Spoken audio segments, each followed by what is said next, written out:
So let's discuss the Fourier series and how it relates to the Eigen Functions of linear time invariant systems. So here's the Fourier series equation for periodic signals, of course, and what it tells us is that a periodic signal can be represented by summations of complex exponentials with different gains, and you're adding them up from the gains from minus infinity to infinity. And so for different values of gains and different omega naughts, you can generate all general periodic signals.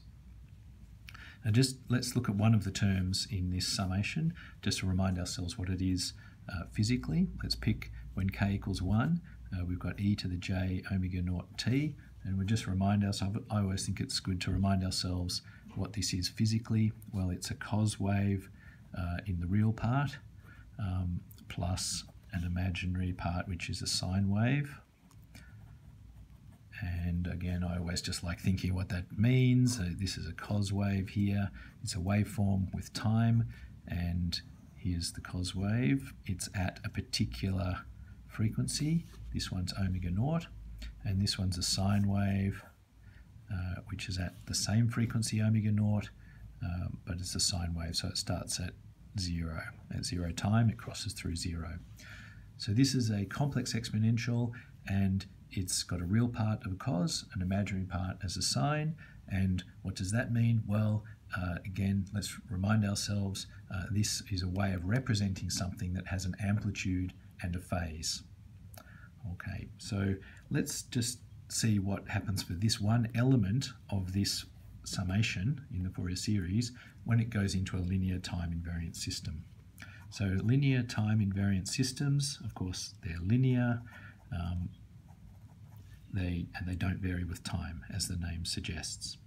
So we know that the output of a linear time invariant system is the input convolved with the impulse response of that system.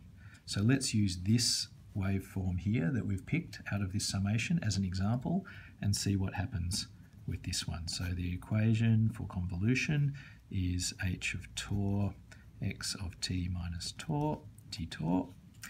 Let's substitute this term into here, and we get from negative infinity to infinity h of tau, and so x of t minus tau is this one here with t minus tau.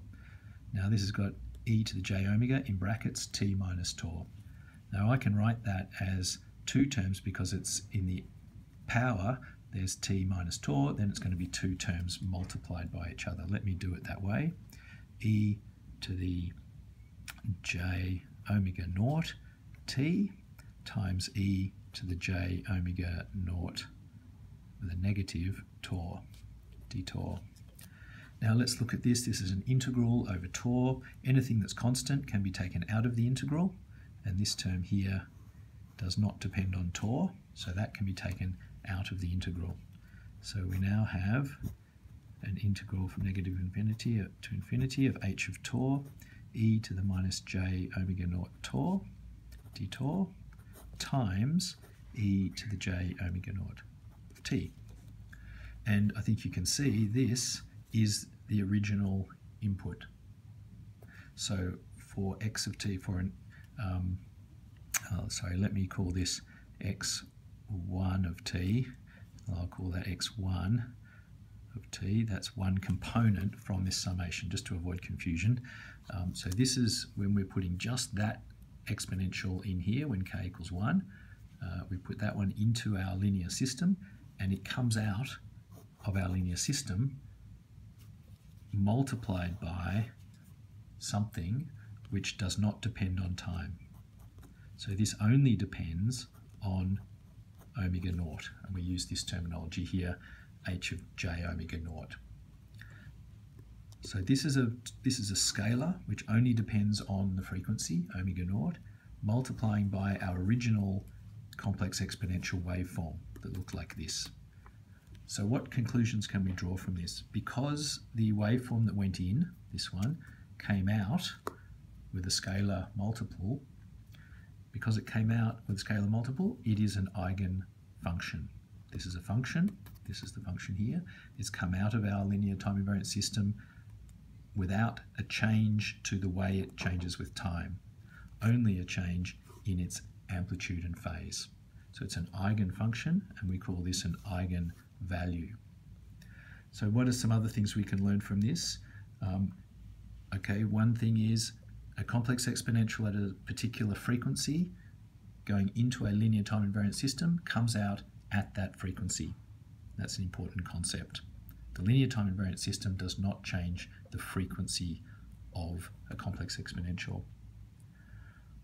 Okay, and maybe another way of viewing that, or an example of that, is if you thought of a music signal, for example, with two instruments playing two different notes, and if this summation here just simply contained elements that corresponded to those two notes, so the frequencies that made up those two notes. If you put that into an amplifier, if the amplifier was a linear time invariant amplifier, then the sound might come out with different gains on each of the frequencies, so different values of this down here. The amplifier could affect the gains of those frequencies differently, of those two notes, but it would not change the frequency. So they would still be the same notes, they would just come out sounding louder or softer. And so that's I think a good example of way of thinking about the linear time invariant system and how it operates on signals, and particularly periodic signals, which we know can be made up of a sum, or can be represented as a summation of complex exponentials. So don't forget to like this video and subscribe to the channel, and check below for some links to other relevant videos.